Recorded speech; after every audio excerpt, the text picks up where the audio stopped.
It's that time of year, harsh calls have to be made, and we're here to make it. Going! Nathan Thompson gets the fist pumping and goes Thompson of that. We're heading to the finals. Welcome back to Further North, everybody. It's this time of year. Players have got to go, unfortunately, and some harsh, some not. We don't love talking about it, but we have to talk about it because it's what you guys want. It's delisting season. And look, when the whips are cracking, the tough calls need to be made. I go to the most terrifying human being I've ever met in my entire life. Admin 3 from North Melbourne, close to a flag. Don't get too angry, mate. You're scaring me already. Nah, we're all good. I'm keen to get into it. Yeah, it's again, I've listened to you, Marnie, and Joel's pod, and really keen to weigh in on what's already been done and what could be happening in the future. So look, we've got a lot of things to get to today. We're going to get your thoughts on the first 4 that have been delisted quickly, and then we're going to dive in to the rest. So basically, we're going to do a hypothetical. 6 or 7 people are going to be delisted off this out of this team. Who are the next 2 or 3 that are going to go? We're going to get into that from all the uncontracted players. We're going to touch on all of them. But first, we did make 4 delistings. Our man, Eddie Ford, very, very harsh. I mean, look, the writing was on the wall a little bit for him, but we have a lot of love for Eddie, doing the live show with him at the start of the year, ripping bloke, and really wanted to see him play this year after last season. We're all very excited, but how did you feel about him getting the delisting? Yeah, look, disappointed more so because, we got to know him and, again, like we said, ripping bloke, but unfortunately it is the way it is with footy. But look, I think he's not been able to break into the side. He's not really – he's had a few standout games in the VFL, but – you want to have more than a few standout games as an AFL listed player. So look, it is pretty disappointing, and even more so when he showed so much promise, in that really dark 2023 season. I remember those big games down in Tassie that he had. I think against the D's was one of them. Unfortunately, he couldn't replicate that, and I would have liked to have seen him maybe get another contract, but with a lot more players coming up and probably progressing ahead of him that started later, I think it was always going to happen, unfortunately. So, look, hopefully, I don't know if he's going to get picked up at another club. I hope he does. If not, I hope he, cuts his teeth a little bit more in the VFL and, really tries to break in on the list of another club down there. But, I'm a bit disappointed, but not surprised. Bryn Teakle is the next one we'll touch on here. Man, Bryn Teakle. I really liked Bryn Teakle. It was obviously a toss-up, and we'll get into CCJ in the next segment here, but him and Teakle are sort of the ones, one probably stays, one probably goes. Yeah. They've chosen Bryn Teakle. How do you feel about that? Do you think that's the right call? Initially, I thought it was the wrong call. I sort of thought, from CCJ's, from a pragmatic point of view with CCJ, given he's a little bit more injury prone, but then having a bit of a think about it and actually just going off what I saw of him, it definitely was the right call. So, Mintu and I went up to watch that game at the SCG against Sydney, and look, unfortunately, when CCJ went off, that put Teakle in the ruck, and he just wasn't suited to North's midfield plan and midfield structure at all, and he was just outplayed by Grundy, which granted Sherry would have been able to do and do quite well, but the gap between Teakle and Sherry is just so great that it leaves our midfield compromised because they're used to having a ruck with such good delivery and service. 2, we've got our own centre midfield usually it's like Sheasel or Parker, LDU, Tom Powell, plus maybe, like a Will Phillips in there somewhere occasionally. But then you've got Sherry, who's his own ruck midfield in and of himself. Like he's he's sort of changing the way rucking is done in the league in that, he can win his own clearances and he can play as a midfielder almost. He's got the incredible tackling pressure that a lot of other rucks can't deliver. And Teakle just doesn't have that. So I don't think he's really well suited to what we do as a midfield unit. So it's not surprising. Whereas CCJ, yes, he's injury prone. Yes, he's less proven. But, I think from what we've, the little we have seen of him, there's a lot more upside and there's a lot more potential, like what Marnie said in your pod with her. So, I think, there's more potential, and Teagle's a little bit older, of course, and he's, I think, maxed out. Maybe he's maxed out his potential, and maybe we're not going to get more from him. So I understand the decision that's been made, and it's starting to make more sense the more I sort of think about it. Yeah, I think I do agree with that, even though it's harsh because I really do like Brent Teagle. I think he's probably showed more as a forward. And maybe that's why I wanted him there as well. Like that forward, we've seen he can take a mark. We've seen he can kick a goal, and chopping out in the ruck was maybe where I sort of saw him in the team. But I do agree with you. And that was per Marnie's point in the last pod was, I think CCJ's got more to offer as a player, even though he is a bit more injury prone. So look, we'll have to back the club on that. Bergman, I think, Bergman and Dawson, the other two, I mean, we can sort of lump these two together. It's probably just a formality, that one. I mean, Bergman riddled with injury for his time at North. I feel really sorry for him. When he was there, a neat kick of the ball and that sort of stuff. But, I think we saw that one coming. And Callan Dawson sort of as well. Like good depth when the defense was really struggling, but now, Comben and Pink and players like that are down there. We're obviously looking to recruit in that area. I think they make a lot of sense. Yeah, exactly. I mean, Miller Bergman, our French toast enthusiast, we have a bit of an ongoing joke that apparently so the other two admins work at a certain Centre Hotel in Beaconsfield, or have, and he apparently was visiting and once told them that he really liked French toast. So, unfortunately, our French toast enthusiast was probably never going to really make it. He's got more time for it now, mate. Yeah, he does. He has more time to cook all the French toast he likes. But look, I think, based off the development of our back line and that sort of running halfback position, when you're injury prone, you're not moving anywhere, and we have a long way to go. But they're streaks ahead of where they used to be when Miller Bergman was regularly getting starts on the team. So he's going to have to work his way back to square one and then try and catch up with the rest of the group, which was never going to happen. And Callan Dawson, unfortunately, I think that was more of an overpromise and underdeliver. I think he showed a few glimpses of potential, but he just didn't have what it took when it came to his positioning, he worked hard and he had some good work rate, but I always compare him to someone like maybe like a Hardiman. And as soon as someone like Hardiman comes onto the squad, I'm just like, he was never going to make it. And unfortunately, skills-wise, I think he really lacked a lot as well. He really only felt like he was really ever going to be like that sort of VFL quality player, unfortunately. Probably lucky to get a few games in the AFL. He just really felt quite behind the eight ball, unfortunately, and just really, really was never going to reach that standard. And also, if he's not reaching the standard now, when our standard right now isn't fantastic, I just don't I don't see a spot for him in the squad when we get great. Yeah, and we are on the up in that department. I know what you mean about the Hardiman thing, where as soon as players like Hardiman come along and you can put anyone in any position, it creates more depth, which is good. And players like Hardiman come on and you're like, oh, well, the bloke who was playing before him now, like a Darcy Tucker who we'll touch on, Hardiman sort of came in and now Darcy Tucker doesn't have a look in. So I know what you mean by that, where Hardiman comes in and gets that spot, and then you sort of look at those guys and go, oh, maybe they weren't quite as good or up to it as we thought. But look, good luck to both of those two guys. I mean, they're good footballers. I'm sure they'll find, places to play and be successful in their own ways. They look a lot better footballers than us and that we'll ever be, mate. So look, good on them. Yeah, absolutely. And thank you for your service, I guess. Yeah, and I mean, look, getting any sort of AFL football with any team is a huge privilege, and for sure, the fact they've done it, I think is quite admirable. To be on an AFL list is something that most footballers will never get the opportunity to do. And they got their games, and hopefully they get some elsewhere. And you never really wish anything bad on these players. They're just they've lost a job, so they've got to find work elsewhere, and hopefully in football. So yeah, all the best to them.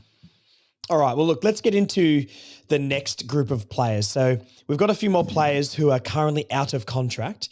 We don't know exactly when they're going to be delisted or not offered contracts, just because it depends on the trade period and then how many draft picks we've got going into the draft. So these could really happen at any time, hopefully sooner rather than later, maybe because of those players. The quicker they know, the better it is. But the players that are currently out of contract are Zach Banch, Payne, Harvey, Coleman Jones, Finbar, Darcy Tucker, and Will Phillips. So let's go through these guys really quickly and we'll touch on them. And then we're going to try and make a decision.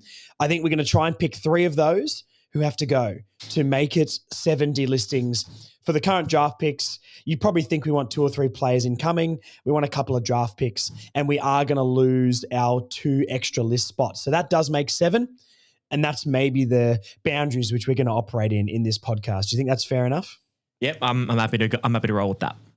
All right, there's going to be some tough ones. So look, Zach Banchin, look, we're not making our final decisions here, just a general commentary on these players first before we dive in. Zach Banch, how'd you see his very short cameo from the mid-season draft? But the rumor is, and we'll state this for the players that have it, rumor is he's been offered a 1-year deal. How do you feel about it? Look, I think given he's had very little time to prove himself, I think a 1-year contract I think is fair. I think what he has given us is, he's sort of in the same, he's sort of like a he loves to get into it. He's a real sort of like contested type player. For someone his size, he really punches above his weight, and I think it's really good to see. Getting the goal against Adelaide, I think was fantastic. Being a mid-season draft and being from the VFL from Werribee, he's obviously got some improvements to make, and I think I've always been of the opinion that mid-season draftees should be given a full season to prove themselves, and I think combined with that already being my opinion, and that I think he's delivered enough, even a Mark of the Year contender. The fact he's willing to throw himself in the contest, really have a crack. And then also in the Adelaide game, he was providing some pretty good things. He was distributing relatively okay. Of course, relatively okay is not where we want to be. So I think I want to see if he progresses with the club as we progress up the ladder. So I think another year is really good. And if the season goes the way I hope it does, hopefully he's, regularly starting. But yeah, look, I think he's got a bit more to prove. I think he's obviously someone of his size. It is very difficult to compete in the era when a small forward is 6'1". Yes, for sure. Or when a small player is a short player is 6'1". So, and he's 5'8", 5'7". So, yeah, look, I think he's got a bit of work to do there, but he's I think done enough to prove himself. Yeah, I think I've liked what I've seen. There's still more to prove for me. I've gone back and forward when people have asked me on the pod, who I would keep and not. I mean, he's one that I've said maybe could get delisted. And then when I think about it more, maybe not. Look, I think the club offering him 1 year is fair enough. I think you're right. Like a mid-season draft pick showed a little bit. It's rough after 6 months, or 6 months, I mean, in quotation marks there technically, but, 3 or 4 games he's played to know exactly what he's got. He's a different type of player than we've got on our list, smaller, buzzier. So I do think the 1 year deal that's rumored, not confirmed yet, is probably the right call. But we'll get into that when we do make our final decisions. We're going to lump all these small to medium forwards together. Geordie Payne, how did you see his cameo? I mean, him and Banch got about the same amount of games. Yeah. Did you see more from Payne than Banch? What did you see from the Tasmanian? I feel like we saw a little bit more from Payne purely because maybe he sort of was in a position that was particularly lacking in the forward line. He came in, of course, in the context of Nick Larkey going out, and I think was Paul Curtis suspended for that week as well? Yes. That was against the Saints, wasn't it? It would have been. No, he got Saints suspended against the Saints. The next week. Yeah. Sorry, of course. Yeah. So, yeah, look, I think he came in a time of urgency, so probably inevitably just got a little bit more attention. I think 3 goals from 3 games is okay. I do think. Yep, I think he'll be given another contract purely as a depth choice, because as a depth choice this year, that's what he was done. Like, he was put under the pump there, and I think he delivered what he needed to. He probably did the bare minimum, in my opinion, to get another year. So, look, I personally think that he stays just for this next year. Okay, yeah, it's interesting. I mean, him and Constanti are sort of the same sort of player to me. They are. Geordie has shown in a much smaller sample size that he can impact the scoreboard, which Constanti gets shots, but his kicking isn't fantastic. But Constanti also did play, all the games. So, look, it's interesting with those two. It's hard for me to understand. Like, you need a depth player for that. If Constanti goes out, do you want someone to play the same sort of role? I think it's so interesting because, our next player is going to be Cooper Harvey, we talk about here. And you can really lump Banch, Payne and Harvey together because they're similar sort of players. I mean, Harvey's the more offensive sort of guy, obviously shown he can kick goals in games, but maybe doesn't have the defensive side. Payne, more defensive, but can impact the scoreboard. But I feel like he can get lost a little bit in the games as well. And Banch, I mean, look, if he can use his speed and what we've seen in the VFL from him goal sense, I really like that on paper, but can he develop at the level at that size? So, similar positions on the ground, but 3 different types of players, I guess. Cooper Harvey, how do you feel about him? Because we've heard work rate issues and questions about his commitment. When he's played, he's looked pretty good this season, especially not playing all last year and then the year before having those 3 games. Did you like what Harvey dished up? Do you think that's enough for the club? Maybe not your opinion just yet, but do you think the club would give him another one, or do you think he's on the hot seat a little bit still? Oh, geez, that's a really tough one because, I liked what I saw, but I don't know if the club will. I feel like he obviously gets, bonus points being a Harvey. So, that's always going to be a... Don't want Boomer running down there punching holes in walls and stuff, Exactly right, yeah. So, look, I do think he'll stay one more year because of that. Okay. Like the latter ones actually that we're going to mention that are out of contract, I'm starting to, I start to think will potentially maybe get the chop. But yeah, I think the first 3 that we've mentioned, I think they've shown just enough. But yeah, it's sort of one of those ones where it's like he's got to have a big year this year coming, but he's in a spot where you're right. There's like a Geordie Payne, there's so Geordie Payne, Jacob Constanti, and now him, kind of all vying for the same or similar spot. I think Constanti's Robert the best Hansen on top of those as well. I mean, we've got names, and none of them stand out though. And this is the problem. And this is sort of almost like our backup. Out of the 3. So I probably think so. But of this those is the thing, 3 like I've Banch, seen Payne, probably the Harvey. most. Well, sorry, really quickly, like Banch, Payne, Harvey. I think one of those has to get delisted. But this is what we'll talk about in a second. Let's not discuss that now because we're going to tease that and save that for later in the pod. But what were you going to say? Sorry. I think. I think just he doesn't offer as much in terms of like a tackling pressure, because that's the one thing we can't do as a team all that well is tackle all that well. Physically, we can't really do that very well. I don't really think I've seen Cooper Harvey do that in the AFL as much, even though he's done it really well in the VFL. He hasn't delivered as much there. So, look, I think it makes the most logical sense that the club would maybe move him on, but I don't know if they will. All right. Well, look, different positions. We've got some key position players here now. So Callum Coleman-Jones has been rumoured to have been offered a 1-year deal like Banch as well.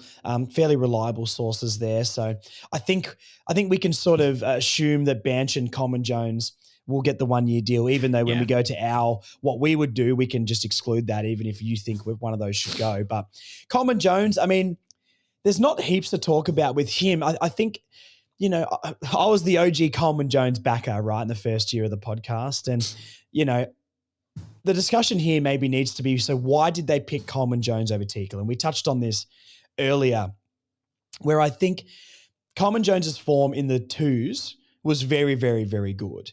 Yeah. And he earned his spot back in that team, which was fantastic for him after such a long period of time out. The other thing I'll preface here is, and this is across sports, any sport, anyone who does an Achilles, incredibly common that they get a calf injury. Yep. I don't think it's any coincidence that Goda and CCJ both have calves after they both came back from an Achilles at the same time. So this happens in the basketball, it happens in the soccer, it happens in every sport. So I wouldn't say just because he did his calf, it's a write-off. It's a very normal part of an Achilles injury because that part of the leg is so weak. Coleman-Jones definitely has a higher ceiling still.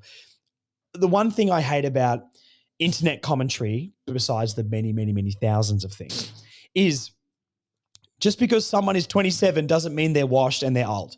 Exactly. 30 is not old in the AFL anymore either. Even like, this is why when Parker and Darling came across, I was very defensive on Parker's got 3 years left of good football in him. It's not 1990. We're not, it's not 1970 where we're punching darts and downing pies at halftime anymore. These guys are athletes, they've got the best conditioning, the best trainers, diets, all that sort of stuff going on to keep these guys fit. Some players can fall off a little bit, but Jack Darling's fitness is outrageous. Luke Parker didn't play much footy the year before, and he still looked really, really good this year. He's going to do the same next year. I've heard some people say like CCJ is too old, he's not going to grow. I just don't think that's true. But it's also, when we say grow, is his potential as high as we thought? Obviously not. And let's say that off the bat. No, obviously not. But can he get back to being a really good contributor alongside X and be at maybe just a depth player for us? I think it's worth the 1 year deal for him just to see when he's got fitness, a preseason, good VFL form, him and Goad backing up the helmet in the ruck, I don't think is a bad call. Do you sort of feel the same about Coleman Jones, or do you have a different sort of opinion on why they're maybe offering him that 1 year deal? No, I am of the same opinion. And just to further on what you said, it's also one of the reasons I'm not surprised a player like Scott Pendlebury is going to break Boomer Harvey's record is Boomer Harvey's a product of the 90s, right? Like you said, the attitude towards recovery was very different to what it is now. The knowledge that we have from sport and exercise science is very different to what we have now. So like you said, players like Parker, Darling, CCJ, they're surrounded by a better team that know how to recover, to help athletes not only recover with athletes, but also older athletes as well. We know that what's needed for people who are 27 is going to be very different for what's going to be someone that's needed at 19 or 31 or 32. Yeah. So I think, Clarko obviously would have faith in, the strength and conditioning team and the physio team and whoever's the support staff in the club to keep him fit. So, yeah, I don't think he's washed at all. I think he's got plenty of upside to him. And I think it's obviously going to take a lot more than just him to make sure we maximize that potential. It's all going to be about making sure that he recovers properly. And calves, unfortunately, the re-injury for them is, obviously quite dangerous. Calves are a very difficult one to treat and keep, healthy. But I think if they, I think there is much more upside potential. I understand why they would be giving him another year. And yeah, I think it's just a lot, like he'd be a lot more looked after because of where we are right now with like recovery and support and all that sort of stuff. Yeah, I agree. I mean, look, and just to preface this before the YouTube comments go nuts, and if you are watching on YouTube, please let us know who you would delist. If you had to pick 3 more from those guys, the original 4, put down who you would put and as to why. Only on that list. We don't want to get rid of Logs and Cores. They're staying. We know they're staying. So put that down below and subscribe, please.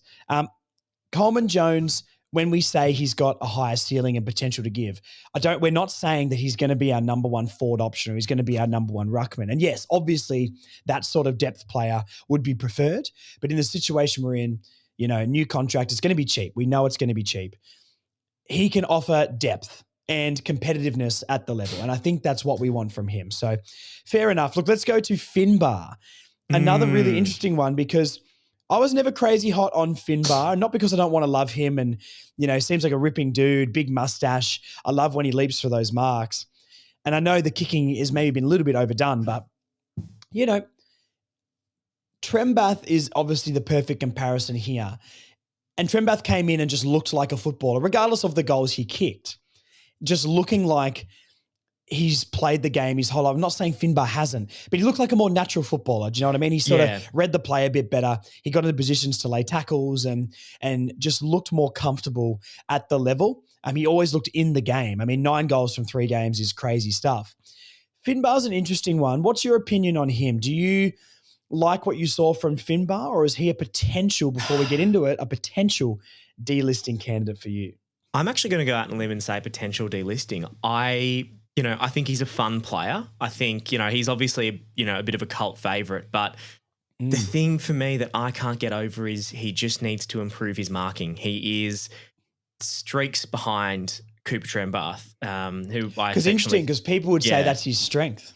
Yeah, well, I haven't seen it, unfortunately, and I want to see it, and I hope He's taken a few good clunks, but I know what you mean. Yeah. Like he gets up there, but it's grabbing that footy and bringing it down and ending up with Exactly. the football, isn't it? You know, I'd rather, and the thing is, like, I would rather 10 of the most insignificant, marks on the lead or pack marks than, one or two really good clunks and dropping the rest. You know what I mean? Like, it's, I want reliability as well as excitement. And, there are a lot of players that fit the brief there on our side. So, look, I think, I think Finn, as much as I want him to get another contract, I get the feeling that maybe we won't, especially now that we've gotten all these surprises in Cooper Trembath and changed the plans a bit. Exactly, yeah. I mean, look, it depends whether or not, how Nick Larkey, recovers from his PCL and whether he's able to get back into the side. But if the club's confident enough that he's going to recover and be back in the starting 22, come round one or come the practice matches, then I don't see a spot for him, unfortunately. As much as I want to, it just doesn't seem realistic. I just think he's quite far behind. He's one of those players that I think, and I think he's one of those players that would get, another run like we've seen in the VFL. He's been very good. I think if he hones his craft there, at a VFL level and then gets picked up at a mid-season draft, he seems like that kind of player that would do that. Yeah, fair enough. I think, it just feels harsh because we love Finbar, but I know what you mean. And look, he can take a mark. We know he can take a mark, but, I don't remember exactly what game it was, but there was one where he was leading up and creating a contest really well.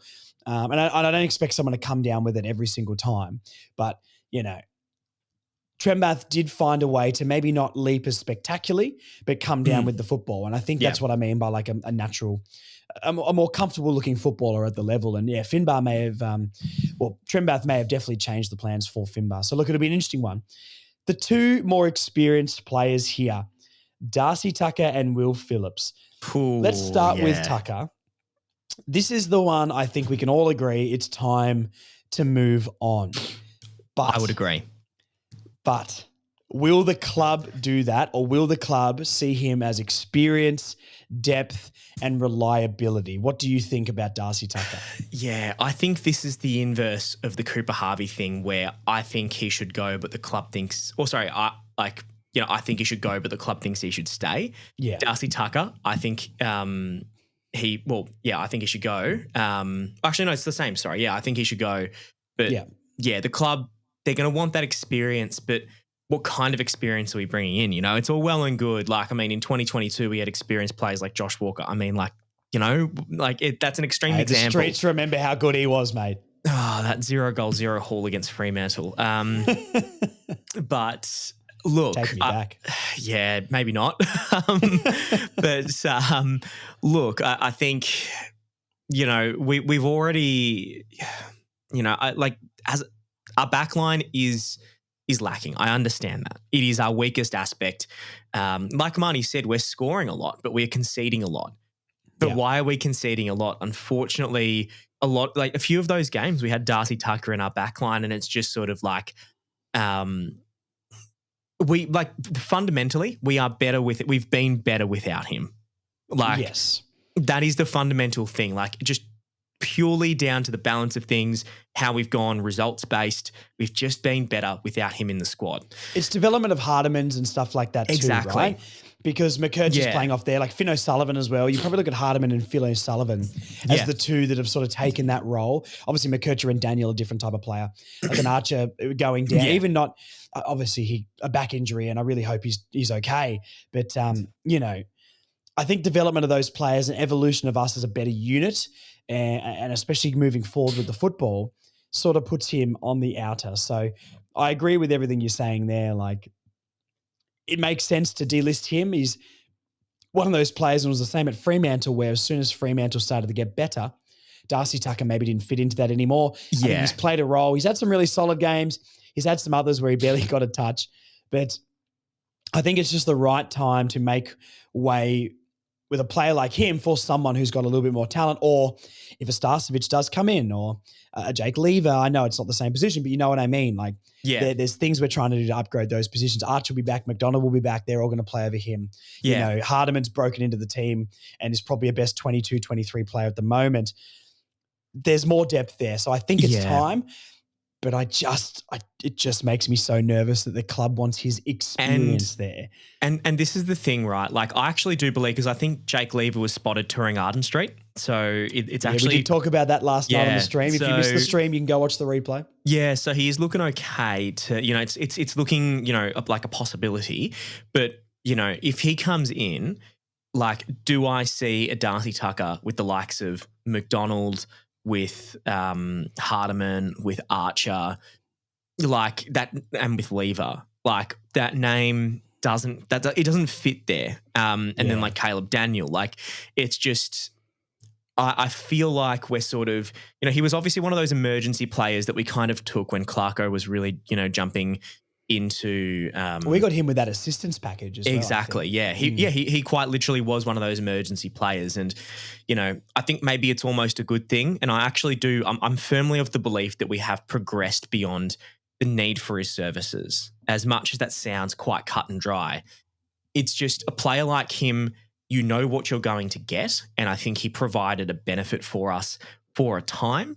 But I think the way we're progressing, where we want to go with our back line, and you know, we've had some completely left of field things happen. Like, you know, Toby Pink, for example, in our back line. I don't think any of us, as much as I really like the guy, I've always been a big fan of him, but I don't think we'd expect, I never thought I would think he'd be our number one defender. But he was our number one defender for a long time. And that's insane to me. But it's just sort of, we've now got a sense of direction with our back line. We've got that sort of running halfback type. We've got a lot of them now, and they're starting to get better. Even like Luke McDonald, who's been the club's whipping boy for the longest time, he's been pretty decent this year for the time that he wasn't injured. Oh, he held up. Yeah. He held up pretty well. So I think now they're starting to come into their own. Now they're starting to get a bit better. I really do think like at the moment, he's on the fringe. But I think the signing of a player like Jake Lever or Starcevic, that's going to be the thing that tips it over. Yeah, if that happens. And I really hope it does. I mean, look, and we didn't even mention Zach Fisher in that conversation. That's another player, different type of player, but you know, plays around that spot. So, all right, well, look, big Will Phillips, mate. Once again, almost like an Eddie Ford situation. Like, we like him, but the writing's sort of been on the wall for a while. I mean, look, there's not really much to chat to here. We don't need to discuss if he would stay. I think we know he's gone. I think he knows he needs to go to get opportunity. We know he needs to go to get opportunity. You know, I'm assuming we haven't delisted him because if he goes to a West Coast or something, you know, maybe we get like a 4th round pick or something like that. But you know, it depends what money he gets. We probably don't get anything, to be fair. But look, I think this one's more about saying thank you, Will Phil. Sorry it didn't work out. We love what you've put in for the club, but I think for all parties, it's maybe time to move on. Yeah, I think it is a bit unfortunate. You know, he was a product of the David Noble era and probably the best of the David Noble era that we managed to get out. Well, geez, that's saying something, isn't it, mate? It is saying something. And look, the thing was, he actually was pretty good for a while. And obviously we put a lot of faith in him. We took the number 29 out of retirement for him, which showed us how much faith we had in him. He obviously was playing a hard tag. He was really good on Dacos in that game last year. Fitness was always the issue for him, unfortunately. You know, if Clarko has to take a hard tag off Dacos, you know, a hard tag that worked as well, because we all know it worked. For Liam Shields as well, 33-year-old Liam Shields. Yeah, it's like when you have to get like, you know, literally you have to get like 33-year-old Liam from finance to go and take over because, you know, the sprightly 22, 23-year-old can't keep up. That's when I start to have some serious concerns. So, look, his best has been it's sort of like a, I guess maybe like a 30-70 split where 30% of his games have been absolutely phenomenal. They've been fantastic games of footy. He can tackle, he can really accumulate possessions, and you know, he can really win centre clearances, and he can lock down some of the best players in the comp. But we're never going to see that enough, unfortunately. And this is the thing, it's just again, we're starting to move beyond, you know, that need. And now that Tom Powell's really coming into his own, LDU is starting to actually not do too much with the footy. And then we've got Luke Parker in there as an experienced head. I just don't see where he fits in the midfield.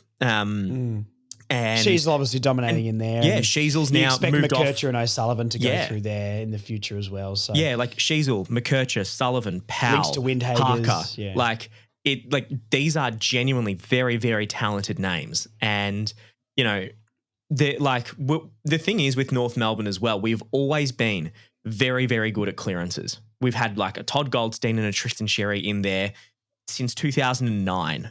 And yes. this and is the Hamish thing McIntosh, mate. Come on. but oh yeah, I can't put disrespect on that man's name. But like this is the one thing that North Melbourne, even at our worst, we've always been a very good centre clearance team. It's always been other areas around the ground that we've not been very good at, and that's always been our letdown. And unfortunately, yeah, he's just not up to the pretty high, consistently high standard that we've gotten. Yeah, look, he was brought in at our lowest, and I don't think he's going to be joining us on the way up. So yeah, I do think, yeah, again, we've progressed beyond the need for his services. Okay. So now comes the hard part of the podcast, mate. This is the part where we've really got to stick some names out there and make some harsh calls. So we're going to say we need 3 of these players delisted. You can delist Coleman Jones and Banch if you'd like, even though they are rumoured to have 1-year deals. But this is your opinion, mate, and you're the GM of football down at North Melbourne. I need you to make these big calls. So straight off the bat, have you got 3 names for me, or do you want to package some positions together? Okay, hit me with the 3 names and I'll react. It's going to be, it's going to be, unfortunately, Finbar, Darcy Tucker, Will Phillips. They're the 3 for me that are the obvious choices. Like I said, Darcy Tucker brought in as an emergency as part of an assistance package that really wasn't going to be providing us much benefit beyond us being at our lowest. And I think he had a skill set that was useful at the time, but is no longer useful as our backline begins to develop and bring in more talent and also discover more talent. And really, like the second Riley Hardiman came in, like I genuinely think he has been such a game changer. Him and Toby Pink are the 2 surprise packs for me. They've been such game changers. And Dylan Stephens, mate, come on. Oh, Dylan Stephens, well, funnily enough, like, again, his Adelaide game was phenomenal. I loved it. And I was sitting next to another, one of my mates, Paney, I don't know if you're watching it. He's also a Mildura man, like our man Dill. So there's a lot of local pride going on there. But, you know, with Dylan Stephens and Riley Hardiman, they're providing so much pace and so much run. And also they play a style of footy that allows us to really attack and really get forward very quickly that we haven't had for a long time because we've been a slow kick down the line team for a long time. Unfortunately, Tucker's a product of that era, and unfortunately, I don't think he's going to go beyond there. Now, Will Phillips, I've already mentioned, but, you know, our midfield is very talented. It has been for a long time, and now it's actually starting to pay dividends, and it's really starting to, you know, actually win games, you know, winning 5, having a draw, and being in it for a further 3. You know, that could have been as many as 8 or 9 wins, and a lot of that was due to the talent of our midfield, and they've taken it up to the likes of Collingwood. They've taken it up to the likes of the Western Bulldogs, who sure didn't make finals, but are incredibly talented on paper. Phillips doesn't fit in there, unfortunately. And again, he was brought in at an era where maybe that was the standard that we needed, but unfortunately, it's gone beyond him. So, yeah, for sure. I mean, to be honest, I'm just trying to confirm my 3 names here. Tucker and Phillips are obviously the 2 that are going to go. The interesting thing is, and I don't exactly know how this works, anyone listening on YouTube, please put this in the comments. Does Phillips get delisted, or does he get traded even though he's out of contract if we did get like a 4th round pick back? But we're going to do hypothetically like Phillips, yes. Tucker, yes. I think I might be on the Finbar train as well. And I don't like to say it, and it doesn't make me feel good. For sake of discussion, Banch, Payne, Harvey. Banch is obviously offered a 1 year, but if you had to delist one of those 3, which one would it be? Banch, Payne, Harvey. If you had to get rid of one, which would it be? I would say purely, and this is a pure cold numbers, mathematical feelings aside thing, I would say Harvey. Ooh.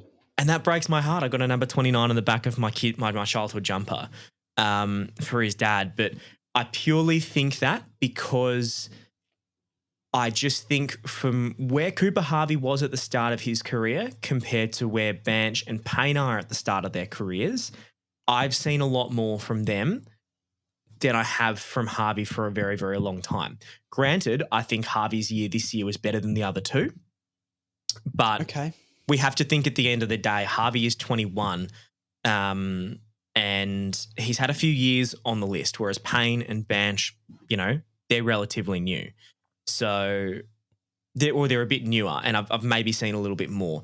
I would still maybe toss up. I would caveat that by saying I'm a 50-50 between Geordie Payne and Cooper, purely because I just think that Zach Banch still needs some time to prove himself. He's only had 2 months on the squad. Yeah. But I think the other two, I'm left wanting more from them. Granted, I do think they've done some good things, but pure balance of things, I personally think, and again, I'm not a list manager. I'm not I don't know what they're like and what the club sees for them, but I just think I would probably see more upside to Geordie Payne. But again, I could be wrong.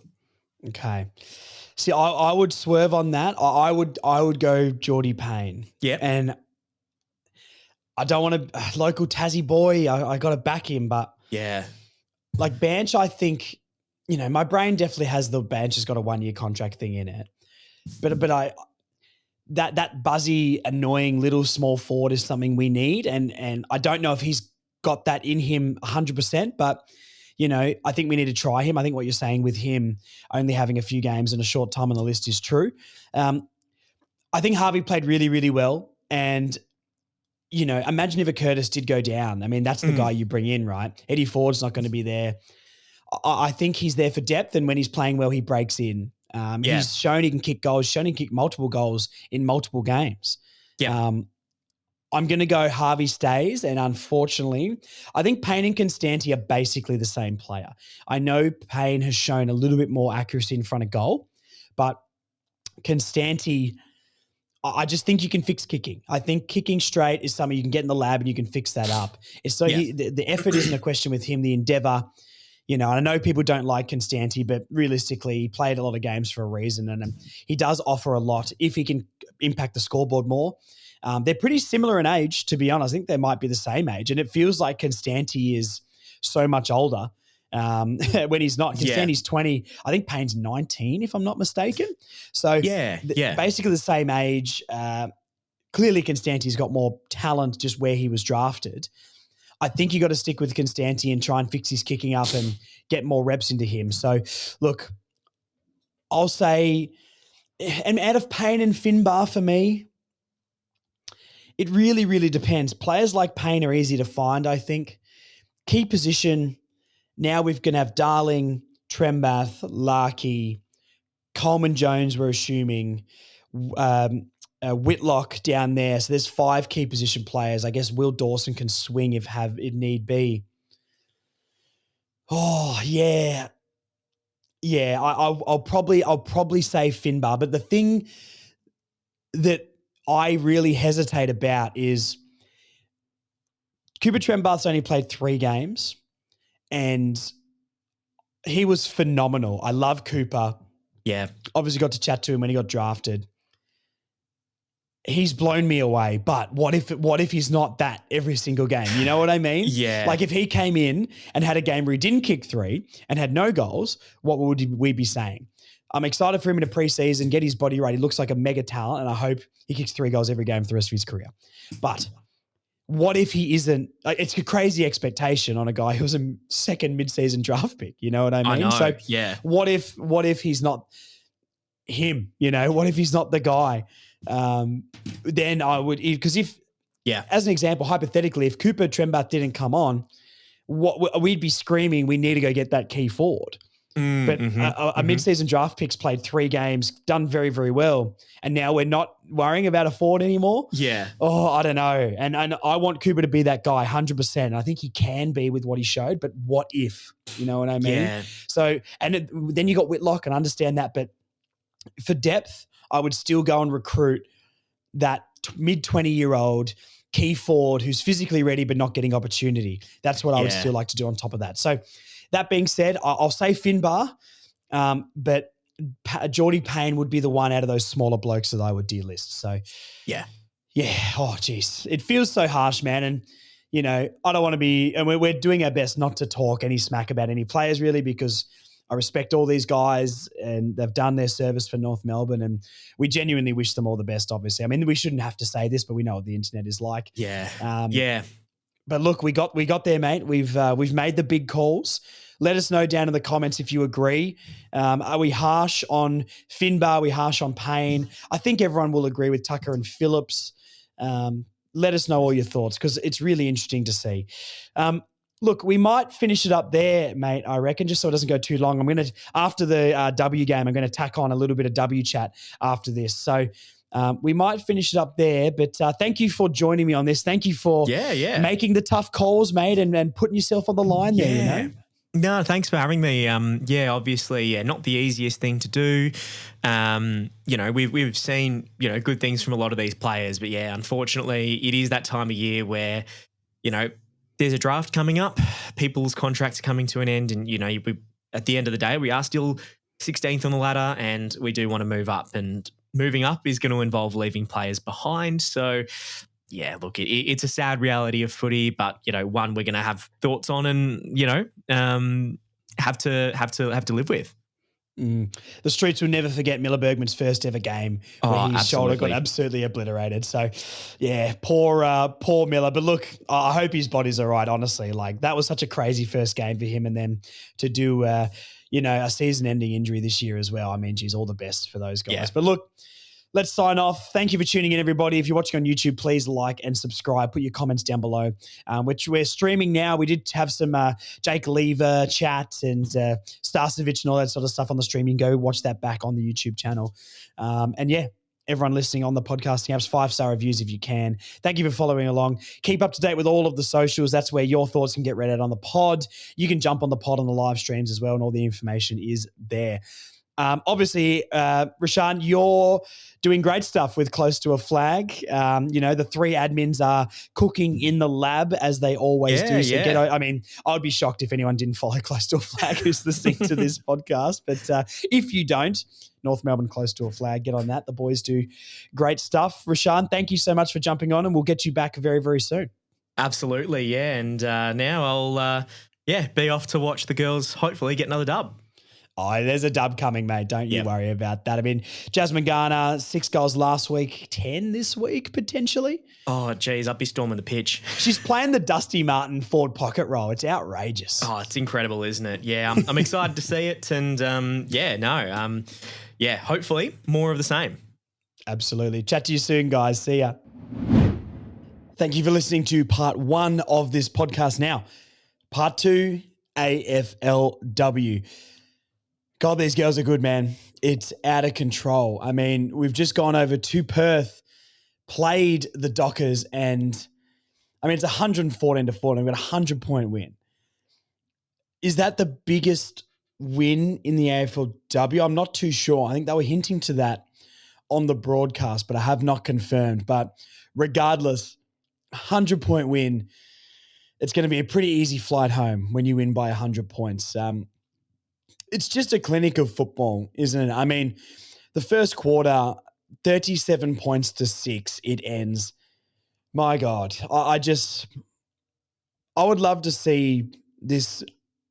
I want to see us play the best competition against this team and see where we're at. I mean, the next game's against Collingwood, I believe, and they're meant to be rubbish. When are we going to get a game where we really, really test ourselves? The Geelong game, which when we had Tess Craven on, she pointed out that we never play well against them. We dispatch them. It's just absolute pure domination. Now, right off the top, we're going to start on the negative. Jasmine Garner looks like she's rolled an ankle. It didn't look crazy bad. It was iced up. She was on crutches, but she walked off the ground on her own accord. So I'm assuming the crutches are just for safety and to be precautionary. Hopefully it's only a couple of weeks out or something like that, but we'll get the full diagnosis to that throughout the week. But she did go down early in the second or late in the third quarter, I believe it was. I think she had 10 touches and a goal at that point, so clearly looking like she always does. But what an absolute privileged position to be in, to see her go down and be like, well, we're going to be okay when you lose the best player in the comp and know that the rest of your team is going to pick up the slack. And it's a lot of slack to pick up, don't get me wrong. But wow, we had some absolute standouts today. We'll talk about some individuals and then we'll get into just the overall game plan and some team numbers here. Look, when we look at disposal, I mean, Ash Riddell's had an absolute day out again. 38 disposals, kicked a goal. The thing I love from her is 8 tackles, which was the most on the ground. And meters gained, surely she'd be most. She is nearly 500 meters gained. I mean, wow. Wow. She has been on the level of Jasmine Garner this year. I mean, Jazzy Garner kicked 6 last week, but 43 touches. She racks up disposals. I think she was best on against Geelong for mine. Man, she's putting together a fantastic year. She just looks like she's got an extra second with the football every single time she has it. 3 clearances today for her. So maybe not at her best clearance game, even though realistically, I mean, when I'm looking at the numbers here, Mia King, 6 clearances, fantastic. But then there's heaps of players with 3. You know, we sort of spread the load, but she was just in everything. Ash Riddell, every time she touches that ball, she uses it so well. And I absolutely loved her performance today. Amy Smith is another one to point out, sometimes a bit unsung when you got so many stars in this team. Got an assist today, 24 touches, 2 goals for her.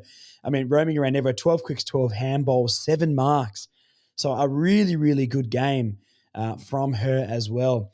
It's when you look at, the latest team, someone like that, like an Amy Smith, she can just play all over the ground. I mean, midfield and pushing forward is where she was mainly in today.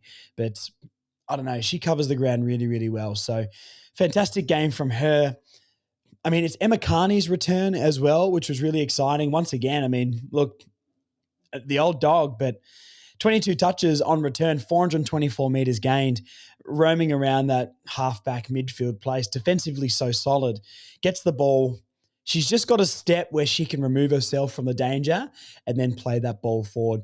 One of her partners sort of down back, but we know maybe more wing, but she was really good at receiving the ball sort of off the back line, almost like that Dylan Stevens-esque role, Colby McKercher role.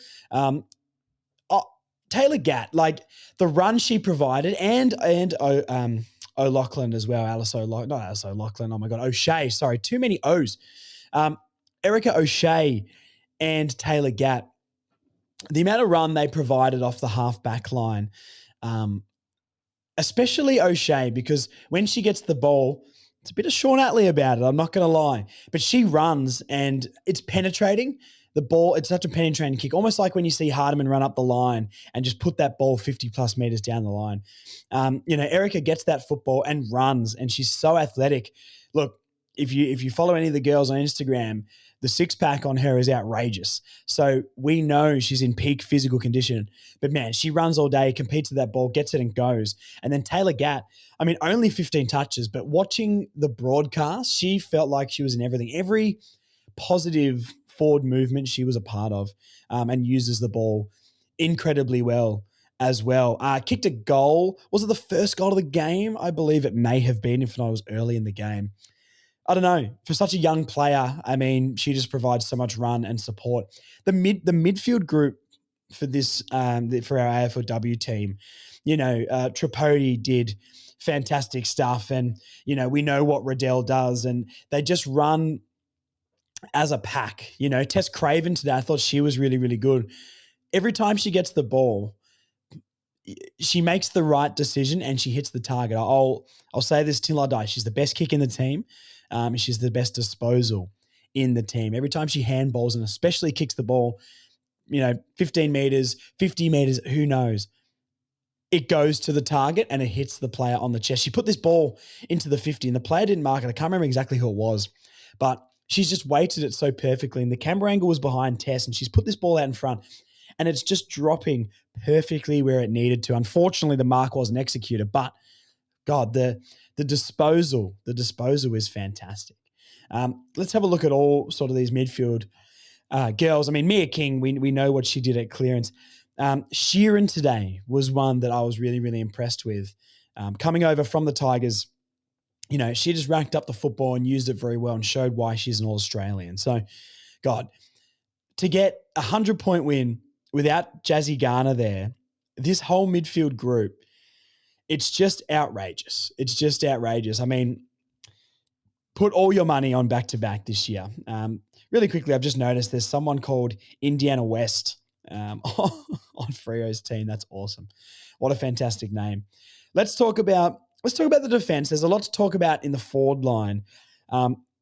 Clearly, is being in North Melbourne's defense the easiest job in the world? Because the ball never really goes down there. And that's no disrespect to any of the girls down there. I mean, let's chat. I mean, Libby Birch, Jazz Ferguson, just absolute rocks. Every time the ball goes down there, they at least bring it to ground, if not mark the ball and make the right choice. It's get that ball to ground, find that second to handball it off. And if you get it to Carney, if Gat's pushing down there, get it to Tess Craven, Erica O'Shea. There's so many weapons that if you get that ball to, it's safe. You're safe now, and it's okay. They're just so composed down there, and I absolutely love it. I think Traponi does a really good job of covering back down there as well. She's got a fantastic tank. We'll get down to the back line. We'll push forward as well. It just shows what football can be when you've got such a dominant, not just midfield, when the half forwards and the half backs work together with the midfield, you just get swamped. And that's what our team does. North swamp the opposition. And it's almost like you strangle them and there's no way out. And we get that ball back and God, they run fast with all those runners that we talked about with Tripodi, O'Shea and Gat. They just run all day. I mean, Tess Craven just covers the ground. She could run all day and not even break a sweat. So it's fantastic stuff from the girls. But look, I want to talk about the forward line because I've called my new favorite player. Vicky Wall is always there. Tess Craven is always there. But here's to round out my top 3 favorite North AFLW players. Now, I've done a little bit of research and Blaheen, I think that's how to pronounce her name. I looked at a YouTube video before and it told me how to pronounce her name. You know what? I'm going to see if I can get it up here and play it into the microphone because I need to listen to this again. Here we go. Blaheen. Can you guys hear that? One more. Blaheen. One more. Blaheen. That's what I'm going to go with. That's what I'm going to roll with at the moment. Blaheen, if you ever listen to this podcast, and I hope you do, because I'm your number one fan, I'm so sorry that I haven't learned to pronounce this name properly, but while I was watching the game in the last quarter, I'm Googling, I'm doing my research, I'm trying to figure out how to say this name. I looked up highlights of the commentators saying her name a few different times. So Blaheen Bogue, okay? That is my new favorite player in 2025. So exciting. She's kicked 4 again. It's just outrageous stuff. For someone who's played 3 games of AFLW ever, the goal sense is outrageous. 14 touches, 4 goals. Laid a couple of tackles, 3 goal assists as well. That's outrageous. Is that the most on the ground? Yeah, Vicky Wall. I love Vicky Wall. Someone tried to fight Vicky Wall today, and I think they realized very, very quickly that's probably the last person you'd ever want to fight. Vicky's still warming up in the season. Only 5 touches, but 8 tackles for Vicky Wall, which is fantastic. I love it.